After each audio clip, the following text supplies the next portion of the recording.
కాకినాడ జిల్లా జగ్గంపేట పరిధి గండేపల్లిలోని రైస్ మిల్లును అర్ధరాత్రి దాటిన తరువాత అధికారులు తనిఖీలు చేశారు. జిల్లా కలెక్టర్ ఆదేశాలతో రైస్ మిల్ తనిఖీలు చేపట్టినట్టు అధికారులు తెలిపారు.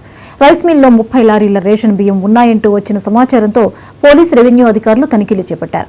గండేపల్లి వెంకటేశ్వర రైస్ మిల్లో ఎంఆర్ఓ శ్రీనివాస్, ఎస్ఐ శివనాగబాబు అర్ధరాత్రి 2 గంటల వరకు తనిఖీలు జరిగాయి. ఇదే రైస్ మిల్లో గతంలో పలుమార్లు విజిలెన్స్ అధికారులు తనిఖీలు నిర్వహించి భారీ స్థాయిలో పీడీఎస్ బియ్యాన్ని స్వాధీనం చేసుకున్నారు.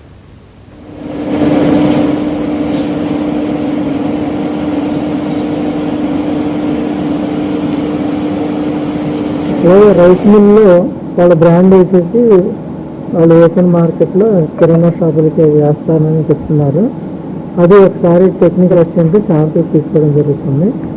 ఈ శాంపిల్స్ మనం ల్యాబ్కి పంపించాక దీనిలో ఏదైనా సీరియస్ రైస్ ఉన్నట్లయితే దాని నిబంధనల ప్రకారం చర్య తీసుకోబడుతుంది.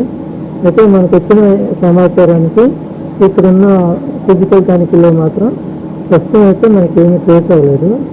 లారీల్లో మాత్రం ధాన్యమే ఉంది. 30 లారీలు అయితే కాదు, 3 లారీలు ఉన్నాయి. లోపల ఎక్కడ వాళ్ళు ఉన్న వేసిన చోటల్లో కూడా మన శాంపిల్స్ కలెక్ట్ చేయడం జరుగుతుంది. ఇప్పటి వరకున్న సమాచారం అయితే ప్రస్తుతం ఇది.